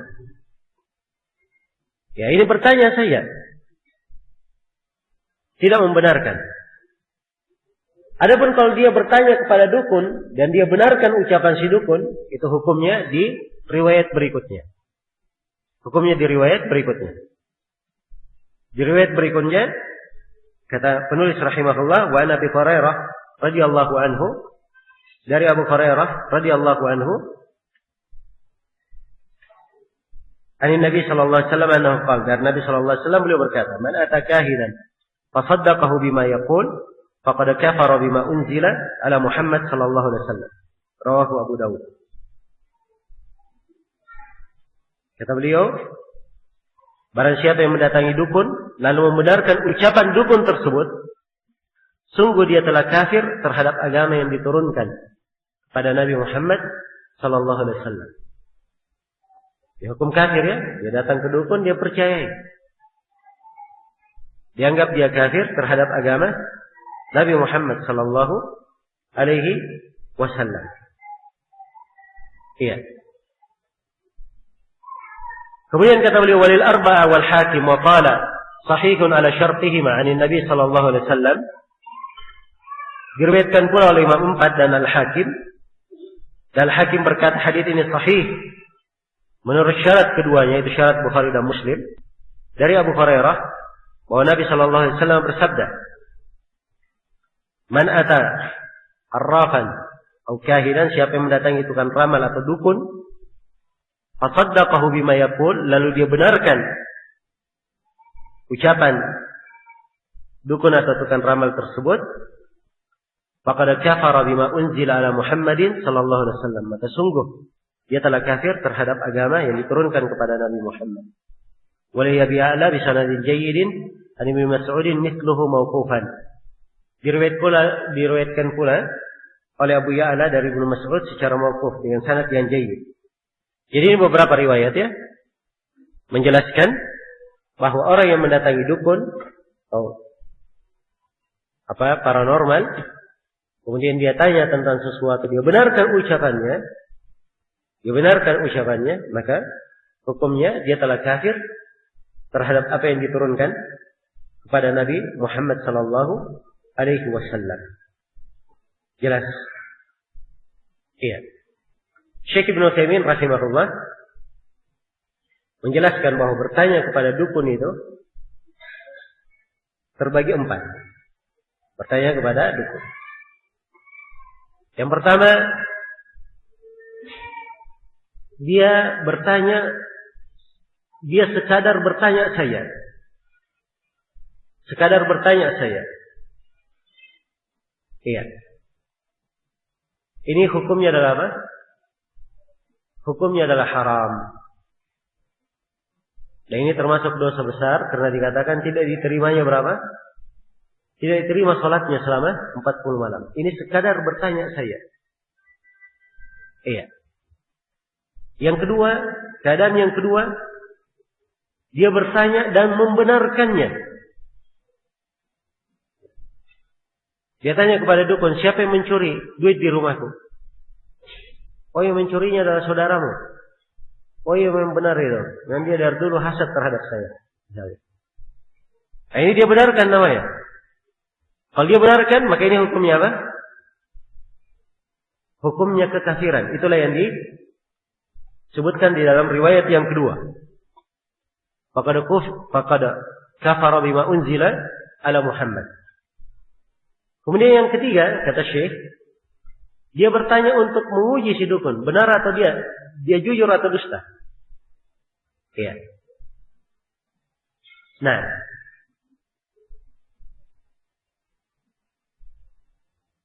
iya. Kata Syekh, dalam hal yang seperti ini tidak apa-apa. Iya. Perbuatan ini tidak masuk di dalam yang diancam dalam hadis. Karena Nabi sallallahu alaihi wasallam pernah bertanya kepada Ibnu Sayyad. Ya. Dan Nabi menyembunyikan sesuatu. Kemudian Nabi tanya kepada Ibnu Sayyad, saya sudah menyembunyikan sesuatu terhadapmu. Maka Ibnu Sayyad berkata, engkau menyembunyikan duh. Ya, keliru jawabannya. Ya, maka Nabi pun berkata, ihsa, diamlah kamu. Falan ta'dua qadrak. Iya. Baik, maka di sini Nabi sallallahu alaihi wasallam menyembunyikan sesuatu untuk apa? Ya. Melihat orang ini jujur atau dusta. Nah, kemudian yang keempat, kata beliau, pertanyaan yang ditanyakan kepada dukun untuk menunjukkan ketidakmampuannya dan kedustaan dukun tersebut. Iya. Hal yang seperti ini adalah perkara, kata beliau, kata Syekh, adalah perkara yang dituntut. Dan kadang dia bersifat wajib. Ini tergantung kondisi dan keadaannya. Siapa yang bertanya, apa maksud pertanyaannya, dan seterusnya. Baik, jadi ini 4 keadaan disebut oleh Syekh rahimahullahu ta'ala. Jadi secara global bahwa bertanya kepada dukun itu bukan perkara yang kecil. Iya. Dan ini termasuk musibah yang sangat besar menimpa umat Islam di hari-hari ini. Ya. Apalagi di Indonesia ini. Suatu hal yang sangat masyhur sekali Indonesia. Ya. Dengan apa? Dengan dukun-dukun. Bukan sihir dan paranormalnya. Ya. Tiap kali ada masalah, larinya kemana? Ke dukun. Iya. Dan ini musibah yang sangat besar. Di dalam dua hadis terdapat penegasan larangan mendatangi apa? Dukun dan paranormal dan semisal dengannya.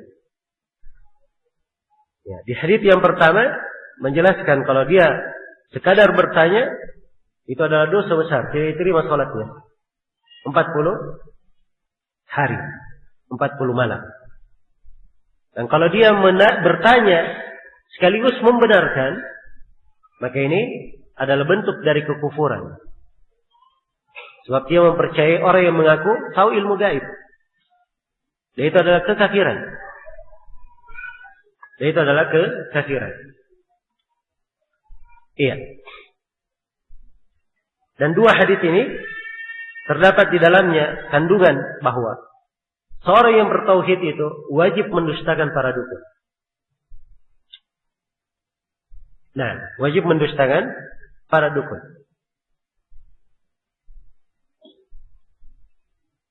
Dan juga dari kandungan hadis bahwa perdukunan itu adalah bentuk dari kesyirikan. Bentuk dari kesyirikan. Kemudian beliau membawakan hadis yang ketiga. Kata beliau rahimahullahu taala,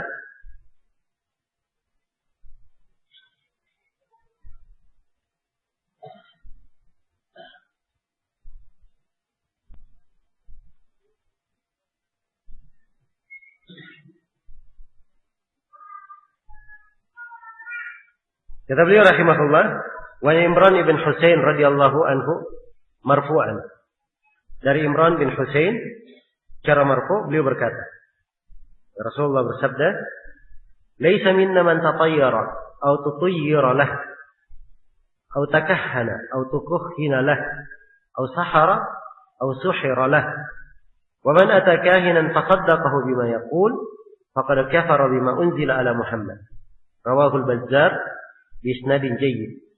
Wa rawahu at-Tabarani fil Awsat bi isnadin hasan min hadits Ibnu Abbas duna qawlihi man ata ila akhirih.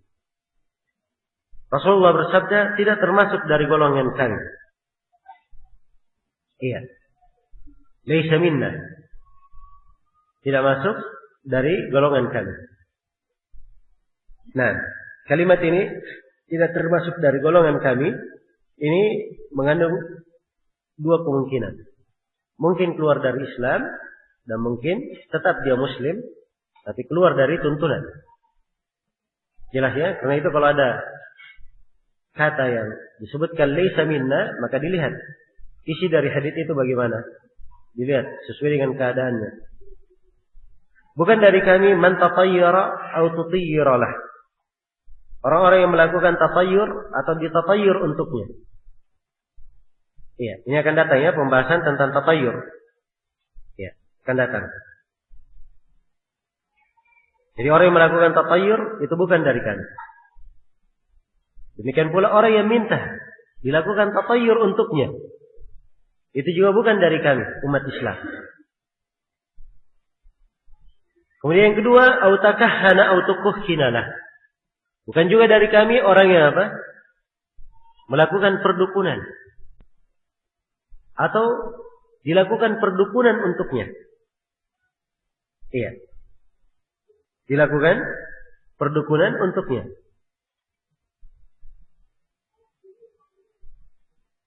Kemudian yang ketiga, au sahara au suhiralah. Bukan juga dari kami orang yang melakukan sihir atau dilakukan sihir untuknya. Iya. Ya, kalau dilakukan sihir untuknya, dia minta supaya apa? Disihirkan. Dilakukan perbuatan sihir itu untuk kepentingannya. Kemudian Nabi menegaskan waman atakahinan, dan siapa yang mendatangi dukun, fasaddaqahu bima yaqul, lalu dia benarkan ucapannya. Iya, faqad kafara bima unzila ala Muhammad. Maka sungguh dia telah kafir terhadap agama yang diturunkan kepada Nabi Muhammad sallallahu alaihi wasallam. Ini hadis diriwayatkan oleh Al-Bazzar, diriwayatkan pula oleh At-Tabarani. Ya. dalam Al-Awsat dengan sanad hasan dari Ibnu Abbas tanpa penyebutan barang siapa yang mendatangi dan seterusnya. Baik. Jadi kesimpulan dari hadis ini mirip dengan riwayat-riwayat sebelumnya, menunjukkan larangan mendatangi dukun, ya, dan menunjukkan haramnya melakukan perdukunan. Dan pengharamannya itu karena perkara berkaitan dengan pengakuan terhadap yang gaib. Dan itu adalah kekafiran yang akan membatalkan tauhid, mengeluarkan pelakunya dari keislaman. Iya.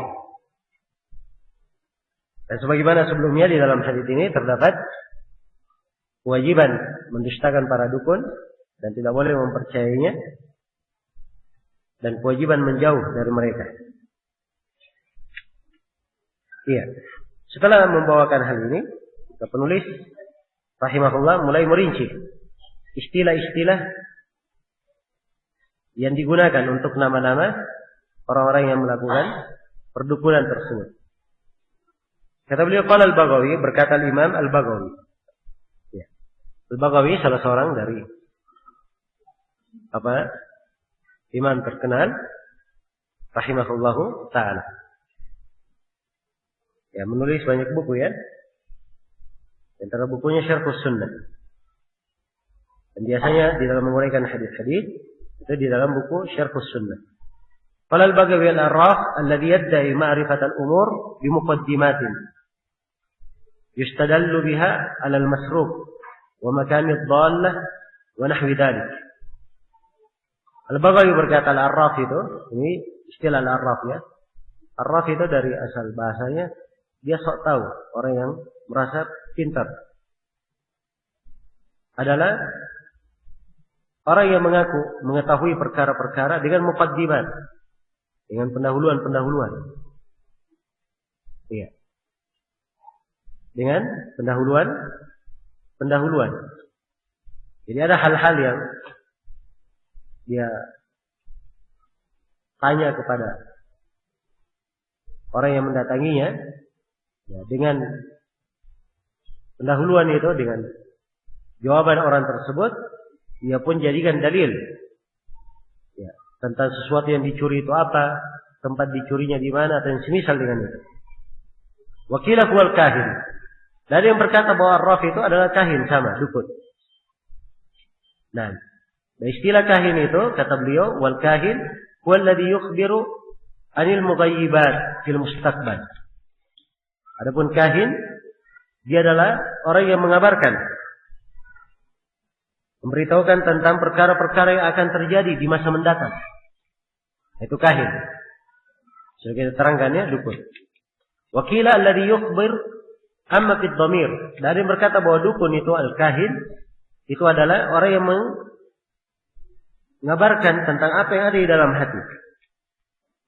Apa yang tersimpan di dalam hati. Baik, itu ucapan Al-Baghawi.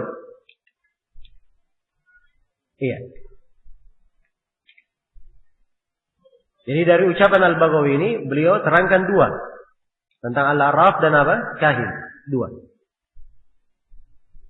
Arraf itu adalah orang yang mengetahui sesuatu yang dicuri atau tempat barang yang hilang.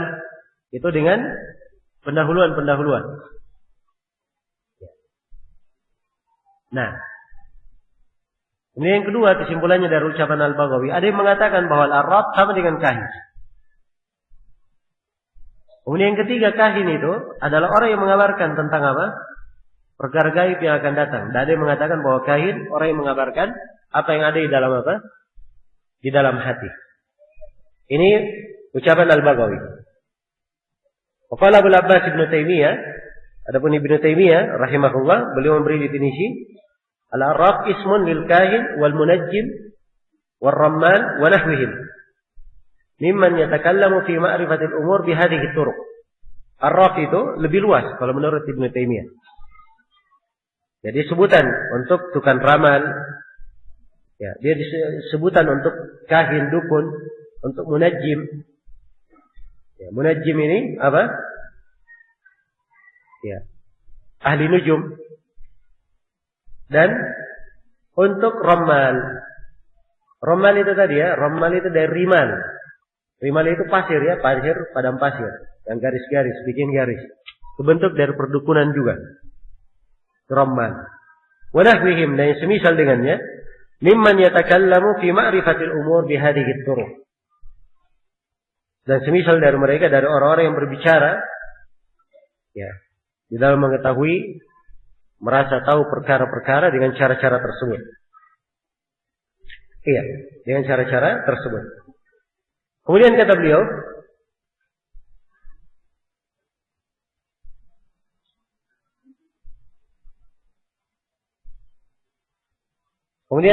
rahimahullah, wa qala Ibnu Abbas fi qaumin yaktubuna abajadin wa yanzuruna fil nujum ma ara man fa'ala dhalika lahu 'inda Allah min khalaq. Berkata Ibnu Abbas radhiyallahu taala tentang orang-orang yang menulis abajad dan mengamati bintang-bintang untuk ramalan, kata beliau, saya tidak tahu bahwa orang yang mempraktikkan hal tersebut mempunyai bagian di sisi Allah. Yang menunjukkan itu batal amalannya. Nah, apa maksudnya abajad ini? Ya. Ini yang disebut dalam istilah orang-orang Arab dengan nama hisabul jumman. Hisab jumman. Iya. Ya kita kalau menyusun urutan pertama, kedua, ketiga, keempat, kadang pakai angka 1, 2, 3. Kadang pakai huruf A, B, C, D. Kan begitu. Ya, kalau orang Arab juga seperti itu. Bisa pakai angka 1, 2, 3. Bisa pakai apa? Huruf. Ya. Alif, ba, ta, dan seterusnya. Tapi ada sistem abajad namanya. Iya. Itu dengan kode tersendiri. Abjad, hawaz, khutti, kalimun, ya. Sa'faq, farashad, fakhat, baghar. Jadi alif, ba, dal, alif, ba, jim, dal, ha, wa, zai, begitu terus ke bawah. Jadi ada urutannya. Ya, kok alif, kemudian ba, langsung ke jim. Ya, itu memang sudah urutannya. Itu yang disebut apa? Abajad. Ya, abajad ini terbagi dua. Abajad terbagi dua. Yang disinggung oleh Ibnu Abbas di sini adalah hal yang diharamkan. Orang yang memakai abajad itu untuk apa? Untuk hitungan apa? Untuk menghitung jalannya bulan disertai dengan gerakan-gerakannya. Ya. Jadi dia hitung dengan jalannya bintang dan gerakan-gerakannya, maka dia masukkan di dalam abjad itu tadi. Abjad. Ya. Dia menghitungnya. Nah, inilah yang disebut dengan apa? Perdukunan. Ya. Jadi dari perjalanan bintang-bintang itu diukur dengan abjad ini, ya, mereka pun menebak apa yang akan terjadi. Apa yang akan terjadi di atas muka bumi. Dari terjadinya kelaparan, penyakit, kemarau, hujan, dan seterusnya. Jelas ya? Ya. Dan ini yang dimaksud oleh Ibnu Abbas. Adapun abjad yang kedua, nah itu yang disebut dengan nama hisabul jumman. Cara menghitung jumlah. Ya. Jadi itu ada urutannya. 10 huruf pertama itu angka 1 sampai 2. Angka 1 sampai apa? 10. 10 huruf berikutnya 100, 200, 300 gitu.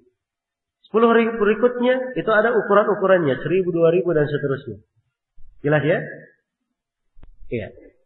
Jadi digunakan kalimat ini untuk menghitung. Untuk menghitung. Iya. Dan ini digunakan oleh para ulama di dalam syair-syair mereka, di dalam menghitung tanggalnya. Seperti diberi contoh oleh Syekh Ibnu Utsaimin tentang Syekh Abdurrahman bin Nasir As-Sa'di. Iya. Di masjid yang diimami oleh Syekh Ibnu Utsaimin di Unaiza, itu Masjid Al-Jami' Al-Kabir namanya, Masjid Al-Jami'. Di masjid lamanya, setelah dibangunnya, Syekh Abdurrahman bin Nasir As-Sa'di, guru Syekh Ibnu Utsaimin, Memberi apa? Memberi tanda tanggal masjid ini selesai dibangun. Dalam bentuk bait syair. Kata beliau, tarikhuhu hinan taha qaulul munibi, ya, ighfir lana. Tanggal atau tahun dibangunnya masjid ini ketika selesai adalah ucapan orang yang bertobat, ya Allah ampunilah kami.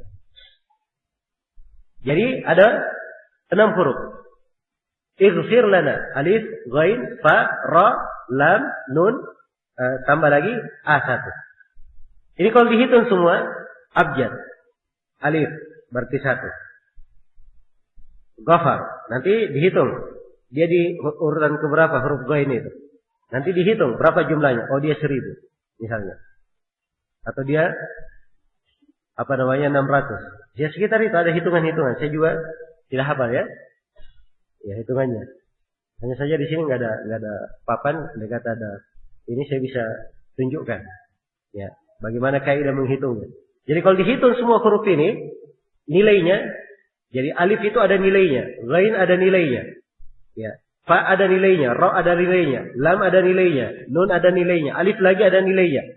Kalau dihitung semuanya, maka akan menjadi 1362. Karena beliau membangun masjidnya pada tahun 1362 Hijriah.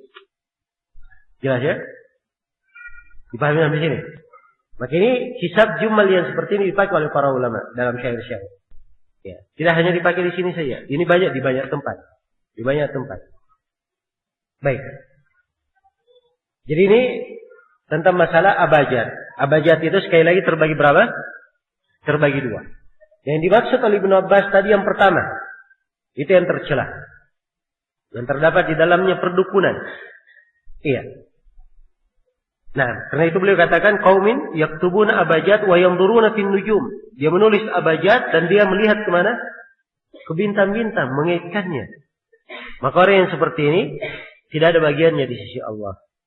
Tidak ada bagiannya di sisi Allah Subhanahu wa taala. Baik, tersimpul dari kandungan bab-bab ini penjelasan tentang haramnya mendatangi dukun dan wajibnya seorang yang bertauhid itu berlepas diri darinya, dan penegasan hukum siapa yang mendatangi dukun sekadar bertanya ini adalah dosa besar. Kalau dia bertanya dan dia membenarkan ucapan si dukun, maka itu adalah apa? Kekafiran, bentuk dari kekufuran. Bentuk dari kekufuran. Ya, karena itu hendaknya setiap muslim dan muslimah bertakwa kepada Allah dalam hal ini, dan hendaknya perkara sihir ini banyak disebut dan banyak diingatkan. Iya, kepada kaum muslimin yang tidak mengetahuinya, agar supaya mereka mengenal kejahatan dan jeleknya para dukun dan tukang sihir yang mereka berhubungan dengan syaitan di dalam kegiatan-kegiatan mereka.